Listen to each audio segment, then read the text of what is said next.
তাহলে এই আল্লাহকে আপনাকে জাহান্নামে যাওয়ার জন্য তৈরি করছে আপনি মনে করেন? তিনি চান যে বনি আদম জান্নাতে ঢুকুক। আমি যদি কুফরি আর শিরকি করি, রাসূলকে বেদাত করে অপমান করে জাহান্নামে যাই, সে দোষ কি আল্লাহ? যে কোনো লোক দাঁড়ায় বলেন তো, জান্নাতে জায়গার অভাব এই জন্য আমাদেরকে জাহান্নামে যেতে হবে, না জান্নাতে পর্যাপ্ত জায়গা থাকার পরেও জাহান্নামে যেতে হবে? বলেন। জায়গা আছে জান্নাতে, তারপরেও জাহান্নামে যেতে হবে কেন? ওই যে আমরা আল্লাহকে মানলাম না, নবীদের সুন্নাহকে মানলাম না, আল্লাহকে মানতে গিয়ে শিরকি আর কুফরি করে আল্লাহর মানহানি করলাম। বলেন নাউজুবিল্লাহ। আপনারা কি পারবেন? আপনাদেরকে আমরা কিন্তু বলেছি এর আগে, এটা কোনো পাম দেওয়া হলো না, এটা বাস্তবতা। আমরা বলেছি একটা সালাফি অনুসারী একটা যুবক 700 বেদাতি মৌলবীর চাইতে বেশি মর্যাদাবান। কেননা 700 হোক 7000 হোক, বেদাতি মৌলবীর দলিলই হলো কাকা হুজুর, দাদা হুজুর, আব্বা হুজুর, অমক ইমাম কি বলছে, অমক কাকা কি বলছে, এই দিকে তাকায় দিন ধর্ম বোঝে। আর সালাফি অনুসারী একটা ছোট যুবক, তারও কথা মুখ দিয়ে একটাই, বেটা প্রথম থেকে শুরু করো, কোরআন সুন্নাহ থেকে আগে শুরু করো। কথা বোঝা যাচ্ছে না? তাহলে আর হীনমন্যতা নয়, আজকের এই মাহফিল থেকে আমরা ঘোষণা দিচ্ছি, বেদাতি তুমি আত্মসমর্পণ করো, না হলে তুমি পালানোর পথ পাবে না ইনশাআল্লাহ। বেদাত তোমাকে ছাড়তেই হবে, না হলে তুমি এই মুহূর্তে ইমামতি ছেড়ে দিয়ে অটো চালা খাও, ভ্যান চালায় খাও। এই আল্লাহর মাটির উপরে হালাল রুজির অভাব নাই। বহু MA পাস লোক আছে সিএনজি চালায়, কথা বলতেছেন না কেন? বহু টাইটেল পাস মাওলানা আছে, ব্যবসা বাণিজ্য করে, ইমামতির দায়িত্ব নিয়ে সে টেনশনে নাই। কথা বোঝা যাচ্ছে না মনে হয়?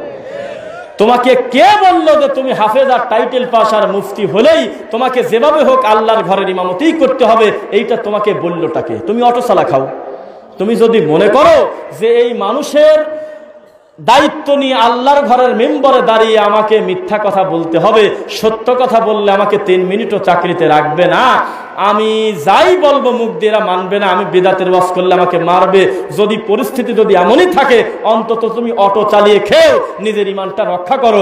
আল্লাহর ঘরের মেম্বরে দাঁড়িয়ে মানুষের ধর্মের ক্ষতি করে একা জাহান্নামে না, গোটা জাতিকে জাহান্নামে নিও না। একটা ইমাম যদি ভালো হয়, তাওহীদপন্থী হয়, গোটা সমাজের উপরে তার আসর পড়ে। একটা ইমাম মৌলবী যদি বিদাতি হয়, তার প্রভাবটা গোটা গ্রামের সরল মনা মুসলিম ভাই বোনদের উপর পড়ে কিনা? তাই বলতেছি, আজকের এই বয়ানের পর থেকে তুমি নিজে বালিশে মাথা দিয়ে একটু ভাবো। আমি তোমাকে বারবার বলতেছি, তুমি ইমামতি ছেড়ে দিয়ে তুমি অটো চালা খাও, তুমি ভ্যান চালায় খাও, তুমি মানুষের বাড়িতে কামলা দিয়ে খাও, যায় না কোনোদিন, হালাল রুজিতে কোনোদিন মান যায় না, যায় কি কোনোদিন? এদেশে রেপোর্ট আমরা দেখেছি বহু পত্রিকায়, বহু রাষ্ট্রের মন্ত্রী, বহু রাষ্ট্রের MP, বহু রাষ্ট্রের প্রধানমন্ত্রী, কিন্তু তার ছেলে কর্ম করে, একজনের আন্ডার চাকরি করে, ছুটি কাটাচ্ছে হলো মানুষের অফিসে চাকরি করে হালাল রুজি করার জন্য, যাতে কর্মজীবীও হয়, অলস না হয়, দায়িত্ববোধ তার ভিতরে আসে কিনা? তো তুমি আজকের পর থেকে ইমামতি আর নিও না। কেন? তুমি যদি তাবিজ বেশি সংসার চালানো লাগে, এই তাবিজ বেচা টাকা দিয়ে ভাত খায়, তুমি একেবারে অন্তর থেকে আল্লাহকে সাক্ষী রেখে বলো তো, এইভাবে কি তুমি মনের কাছেই তৃপ্তি পাও? আমরা রাত দিন তোমাকে খোঁচাচ্ছি আর বলতেছি, মান তাআল্লাকা তামিমাতান ফাকাদ আশরাক, মান আল্লাকা শাইআন উকিলা ইলাই। তোমার তো খারাপও তো লাগে, তুমি যতই বেদাতি হও, তুমি তো কালেমা পড়া ভাই আমার, অবশ্যই তোমার বিবেক তোমাকে বারবার খোঁচায় যে কামটা ভালো হলো না। এইভাবে কোরআন মাজিদের আয়াত কাটি প্যাকেট করে একটা বাচ্চার গলায় দিয়ে 1000 টাকা নেওয়া মনে হয় কামটা ভালো হলো না। তুমি তো নিজেও আসলে ব্যক্তিগতভাবেও ভালো নাই। তুমি শয়তানিটা ছেড়ে, শিরকি ছেড়ে, ইস্তেগফার করে শেষ রাতে একটু কান্নাকাটি করে মানুষের বাড়িতে পেঁয়াজ লাগায় খাও, মানুষের ক্ষেতে ধান লাগায় খাও, এটা কোনোদিন মান যায় না। সকাল 9টার সময় কাজে যাবে, একেবারে আসরের আজানের সময় ছুটি হয়ে যাবে, এইটুক সময়ের ভিতরে তোমার হাজিরা হলো 500 টাকা। কথা বোঝা যাচ্ছে না? আর ইমামতি সারা মাস করে দুনিয়াবি তো 2-4 পয়সা ভালো পাইলেই না, বেচারা আবার আখেরাতটা হারায় দিলা। কেন? তোমার ইমামতিতে টেনশনই একটা, আল্লাহ গত মাসের মতো এই মাসেও যেন মূল বেতনে হাত দেওয়া লাগে না, অন্তত 10টা খয়রাতের ব্যবস্থা করে দিও, অন্তত 4টি তাবিজের রুগী দিও। এইভাবে কি আল্লাহর দয়া পাওয়া যায়? বলেন একবার। সমাজ থেকে আপনাদের মতো লোককে আমরা টার্গেট করার থেকে আমরা একজন আলেমকে টার্গেট করি। কেন? আমার ওই ভাইটা যদি সুন্দর হয়ে যায়, তাওহীদপন্থী হয়ে যায়, সুন্নাহ মেনে নেয়, গোটা সমাজ ভালো হয়ে যাবে। বোঝা যাচ্ছে কিনা? যার প্রমাণ, ইমাম যতদিন পর্যন্ত ভালো না হবে, সত্য কথা আল্লাহর ঘরের মেম্বরে দাঁড়ায় না বলবে, ততদিন পর্যন্ত সুন্নাহর উপরে আমল করে ওই গ্রামের মানুষ নিরাপদে থাকবে না। বিদাতি অন্য কোনো কারণে যদি আল্লাহ তোমাকে খাটি পিটা না করে, এই একটা অপরাধ তোমাকে করবে। সেটা কি? আমার মোবাইলে একটা গান আছে, মনে করেন, শুনতেছেন নাকি? আমার মোবাইলে একটা হিন্দি গান আছে, তো এই হিন্দি গানটা আপনি আমার কাছে বারবার চাচ্ছেন, হুজুর এই গানটা খুব সুন্দর লাগতেছে, এই গানটা আমাকে দিয়ে দেন, শেয়ার ইট করে বা হোয়াটসঅ্যাপে অথবা আপনার কি বলে ব্লুটুথে দিয়ে দেন। এটা চায় না অনেকে, একজন একজনের থেকে শেয়ার ইটে গান বাজনা পারাপার করে না। তা আমি বললাম যে ঠিক আছে নেন। এবার সত্যি করে বলেন তো দেখি, আপনি ওই গানটা যতদিন শুনবেন গুনাহ কি আপনার একার হবে না আমারও হবে? এই মরা মানুষের মতো থাকেন কেন, কথা বলেন না কেন? গুনাহ কি আমার একার হবে না আমি আপনাকে যে পার করে দিলাম, আপনি যে গুনাহ করবেন সে গুনাহ আমার হবে? হবে কিনা? তাহলে নিজে নিজে গান শুনলে গুনাহটা কার হয়? হেডফোন লাগিয়ে গান শুনলে গুনাহ কার হয়? ব্যক্তির হয়, ব্যক্তির হয় না। কিন্তু অন্যকে গুনাহ করার পরিবেশ করে দিলে সাদাকায়ে জারিয়া, বোঝা যাচ্ছে কিনা?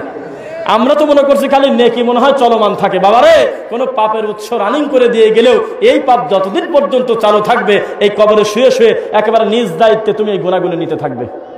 বোঝা যাচ্ছে নাকি?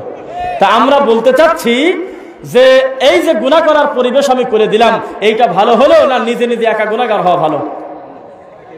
বোঝা যাচ্ছে নাকি? 10টা অপরাধী থেকে একটা অপরাধী ভালো?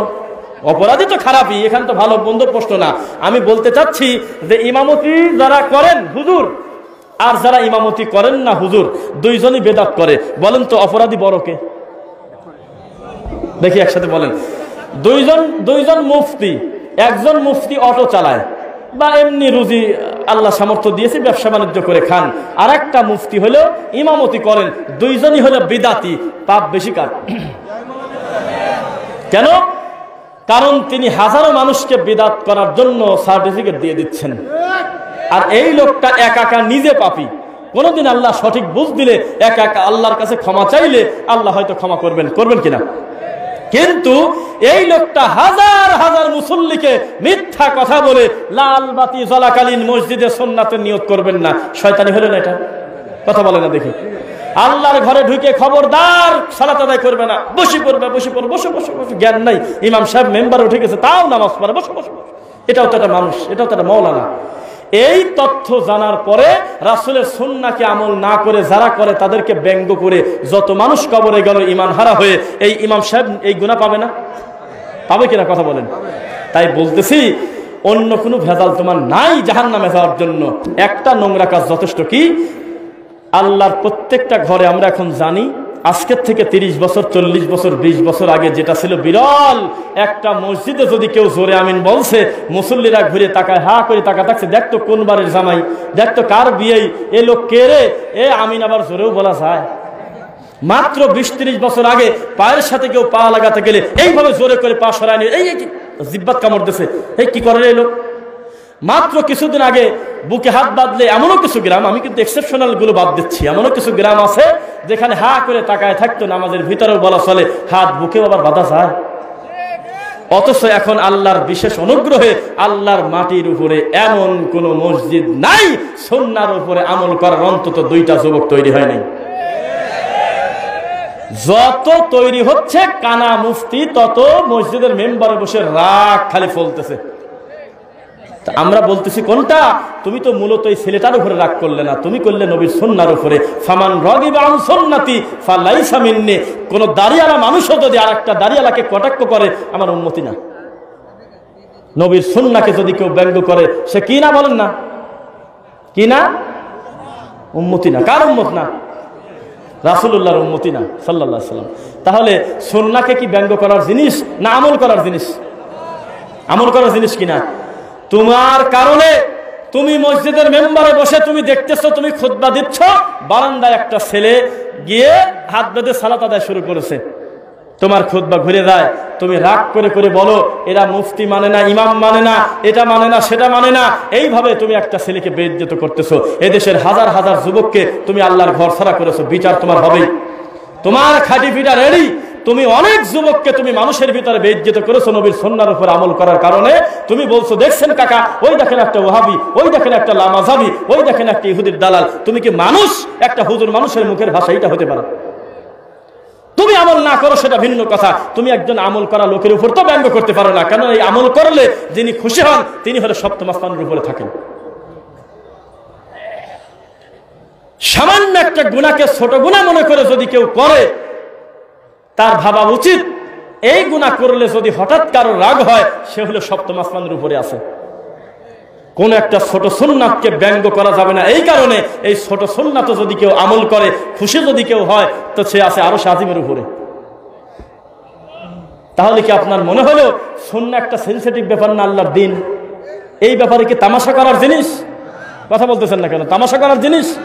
সময় থাকতে ভালো হয়ে যাও। তুমি বহু যুবকের চোখের পানি ফেলাইছো, ইতিহাস সাক্ষী। বহু মুরব্বী মানুষের তুমি কষ্ট দিয়েছো ভরা মজলিসে মুসল্লির সামনে। কেন? তোমার এক বড় মুফতি বলছিল যে কি পুরি জানো, জানি না, বলেন না, বোথাক বলছিল যে বাংলাদেশের কোনো একটা মসজিদে কোনো একটা মুসল্লি যদি জোরে আমিন বলে, নামাজের পরে ঘাড় ধরে বসতে বলবে যে কোথায় পাইছিস আজকে দেখা দিয়ে যা। এটা কি একটা মুফতির মুখের ভাষা? তোমার ঘর থেকে আবার আবের হচ্ছে, একটু দোয়া করি আমরা, ইমানের সার্টিফিকেট আমরা দেওয়ার কেউ না, জানি না তকদিরে কি আছে, তবে সুন্নাহকে যারা এত পরিমাণ ব্যঙ্গ করে তার ঘর থেকে আল্লাহ বিশুদ্ধ আকীদার যুবক তৈরি করবে, আমরা আশাবাদী ইনশাআল্লাহ। অবশ্যই হচ্ছে, নাম বলবেন না, আমরা অপেক্ষায় আছি, আমরা অপেক্ষায় আছি। নাম জানলেও কেউ বলেন না, তার ঘর থেকেই কোরআন সুন্নাহর তাওহীদের দাওয়াত নিয়ে মাঠে নামবে অচিরে ইনশাআল্লাহ। আমরা এটা আশাবাদী। আপনারা কি আশাবাদী কিনা? আমরা আশাবাদী। লিল্লাহি তাকবীর, লিল্লাহি তাকবীর। আল্লাহ তুমি কবুল কর, আল্লাহুম্মা আমিন। এই জন্য সময় থাকতে কি করতে হবে বলেন একবার? ওয়াজ কি করতেছেন এটা শুনি। বেদাতিকে আমরা প্রথমে বলছি সময় থাকতে তুমি কি করো? আত্মসমর্পণ করো। কি করো? কার কাছে? কোরআন সুন্নাহর কাছে, আল্লাহর কাছে, অন্য কোনো লোকের কাছে না। আসলামতু লিরাব্বিল আলামিন, আমি আত্মসমর্পণ করলাম রব্বুল আলামিনের কাছে। আল্লাহর কাছে আত্মসমর্পণ করলে মান যায় না, মানুষের কাছে ছোট হলে মান যেতে পারে, আল্লাহর কাছে যে যত ছোট হবে মান তত তার বেশি। ইন্না আকরামাকুম ইনদাল্লাহি আতকাকুম, নিশ্চয়ই আল্লাহর কাছে সে তত বেশি সম্মানী তাকওয়া যার যত বেশি। তাকওয়ার অর্থ কি? আল্লাহর সকল আদেশ মাথা পেতে নেওয়া, আল্লাহর সকল নিষেধ থেকে সরে পড়া, এটার নাম হলো তাকওয়া। আর হুজুর বানাইছে হলে যে জুব্বার কলার পরছ কি জন্য? এই জুব্বার কলার দেওয়া লাগে না, তাহলে তাকওয়া বাড়ে। মাথার পর একটা পাগড়ি দিবে, তাহলে হলেই বাড়ে, তাকওয়া বেশি হয়। ফারা পাঞ্জাবি পরছ কি জন্য? জুব্বা গায়ে দিবে, তাহলে তাকওয়া বাড়ে। তুমি খালি মাথায় নামাজ পড়তেছো কি জন্য? তুমি তো তাকওয়ার খেলাপ করতেছো। তুমি শার্ট পরে নামাজ পড়তেছো, তুমি তো তাকওয়া নাই তোমার ভিতরে। এটা আমার হুজুররা বোঝায় না আমারে। আরে কিসের সাথে কি টানে নিয়ে আসছে? তাকওয়া হলো আর তাকওয়া হা হুনা। তিনবার আল্লাহ রাসূল মিশকাতুল মাসাবির হাদিস ক্লাস 9-এ পড়ছে, এমন ছেলেকে জিজ্ঞাসা করলে বলবে, আল্লাহর নবীকে জিজ্ঞাসা করা হলো মাল্লামের তাকওয়া, খোদা আল্লাহ ভীতি কোথায়? খোদা বলবেন না, আল্লাহ ভীতি কোথায়? তখন রাসূল বললেন আর তাকওয়া হা হুনা, একটা মানুষ ভালো আর মন্দ হওয়ার জন্য এই জায়গাটুকু যথেষ্ট। কি বলেন? সকলকে ফাঁকি দিতে পারলেও আল্লাহকে ফাঁকি দেওয়া যায় না। যায় কি? প্রত্যেকটা মুফতি যারা ধর্মকে ব্যঙ্গ করেছে, ডক্টর জাকির নায়েককে কাফের বলছে, গালাগালি করছে, আপনি নিশ্চিত থাকেন মৃত্যুর আগে এমন পরিমাণ টেনশন আর বিবেক তাদেরকে খোঁচাবে, তওবা করে মরতে হবে, না হয় জাহেলিয়াত মৃত্যু হবে। কেননা প্রত্যেক কর্মের হিসাব যদি আমার আল্লাহ নিয়ে থাকে, এটা তো সহজে বাদ দিবে না আল্লাহ। কেন?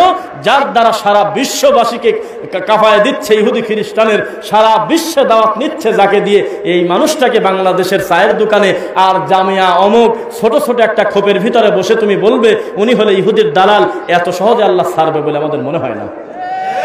এত ধৈর্য আল্লাহর আছে কিনা আমরা জানি না। আয়াতুম মিন আয়াতিল্লাহ, আল্লাহর একটি বিশেষ অনুগ্রহ নিয়ামত, যাকে দিয়ে সারা পৃথিবীতে দাওয়াত নিচ্ছে, যার সামনে মুসলমান ভন্ড তো দূরের কথা, কোন ইহুদি খ্রিস্টান 3 মিনিট টিকতে পারে না, হাঁটু কেঁপে যায়। এই মানুষটাকে তুমি কোন জ্ঞানে বললে ডক্টর জাকির নায়েক ইহুদির দালাল? তোমাকে যদি মুফতি বলি ইবলিসকে তালি, বোঝা যাচ্ছে না? তুমি যদি মৌলানা হও তো ইবলিস কিয়া কাম করেগা? ইবলিস কা কিয়া কাম হে বলো? কাম আছে? আর ইবলিসের তো এই কাম, মানে লোককে বেইজ্জত করা, বেইজ্জত লোককে মান দেওয়া, এটা তো ইবলিসের কাজ। ডক্টর জাকির নায়েক হলে আল্লাহর একটি বিশেষ অনুগ্রহ, একটি আয়াত। যার সামনে সারা পৃথিবীর ইহুদি খ্রিস্টান হাঁটু কেঁপে যাচ্ছে, আমরা গর্বে বলতে পারি আল্লাহ আমাদের এই কোরআন মাজিদের সৌন্দর্যটা এত বেশি সুন্দর করে আমরা কেউ বোঝাতে পারি নাই। সমসাময়িক সময়ে তুমি তোমার এই নিয়ামতের দ্বারা সারা বিশ্ববাসী নাস্তিকের কাছে যেভাবে তুমি দাওয়াতটা পৌঁছালে গো আল্লাহ, এই দোয়া করে আমরা কুল পাই না। আর কোনায় কোনায় বসে হিক করে হাসে, কেলায় পান খায় আর কয় যে উনি তো ইহুদির দালাল। বেটা বানর, তোমার কথা একটা মুরগির বাচ্চা শোনে না। আর সারা বিশ্বের সকল শিক্ষিত মানুষ মানুক আর না মানুক এ কথা মানতে তারা বাধ্য যে ডক্টর জাকির নায়েকের কাছে তামাশা করতে পারবো না। প্রশ্ন নিয়ে গেলে বরং প্রশ্নই আমাদের ভুল যায়, উত্তর তো বহুদূরের কথা। ওয়ালামু মাহফিল আরহাম, গোটা বিশ্ব দেখেছে ওয়ালামু মাহফিল আরহাম মানে কি। তাকে ঠকানোর জন্য বলতেছে যে কোরআনে ভুল নাই। আপনি বললেন কে বলছে কোরআনে ভুল নাই? এটা কোরআনে ভুল বলতেছে কি? সূরা লুকমানে আল্লাহ বলতেছে ওয়ালামু মাহফিল আরহাম, মায়ের গর্ভে কি আছে আমি আল্লাহই ভালো জানি। অথচ আমরা আলট্রাসোনোগ্রাফির মাধ্যমে বাচ্চা প্রসবের 3-4 মাস আগে ক্লিয়ার হয়ে জেনে নিচ্ছি আল্লাহর কথা ভুল। আপনার মতো মুফতির কাছে বললে মুফতি বলতো কি যে আমার একটু কেমন জানি লাগতেছে, আমি কালকে আপনার সাথে দেখা করবো না। বলতো যে আমার বড় মুফতি নিয়ে বসবো না। আপনার মতো মুফতির কাছে যদি এই প্রশ্ন করতো, অত বড় বিজ্ঞানী ডক্টর হোক না নাস্তিক গবেষক তো নাকি, আপনার মতো মুফতি বলতো যে আমার একটু কাম আছে, আমি ভালোভাবে আমার কানে সমস্যা, আমি পরে আসতেছি। আর ডক্টর জাকির নায়েক হাসতে হাসতে মাইকের সামনে গিয়ে বললেন যে ভাইজান সুন্দর একটা প্রশ্ন করেছেন যে আলট্রাসোনোগ্রাফির মাধ্যমে যদি আমরা আগেই জেনে ফেলি বাচ্চা ছেলে না মেয়ে, তা আল্লাহ কিভাবে বলতে পারে আমি একমাত্র জানি মায়ের গর্ভে কি আছে। আপনি প্রশ্নটা বোঝেন নাই। এখানে আল্লাহ ওইটা বোঝায় নাই যে মায়ের পেটে ছেলে না মেয়ে। আপনাকে বুঝতে হবে এই গঠন প্রক্রিয়া করার আগের অবস্থা কি ছিল, তখন তুমি মুফতি কোথায় ছিলে, বিজ্ঞানী কোথায় ছিলে। আল্লাহ এখানে তকদির বুঝাইছে, ছেলে ভালো হবে না মন্দ হবে সার্বিক কিছু বিবেচনা করবে আল্লাহ সুবহানাহু ওয়া তাআলা। তুমি যে সময় আলট্রাসোনোগ্রাফির মাধ্যমে দেখতেছো তখন তো একটা অবয়ব অলরেডি নিয়ে এনেছে মায়ের পেটে, তখন দেখে দেখে তো পাগলও বলতে পারে কথা শেষ। আচ্ছা ধরলাম এটা ঠিক আছে, ওয়ায়ুনাজ্জিলুল গায়স, বৃষ্টি কোথায় আমি দেব না দেবো এই বাজেটটা আমি আল্লাহর হাতে।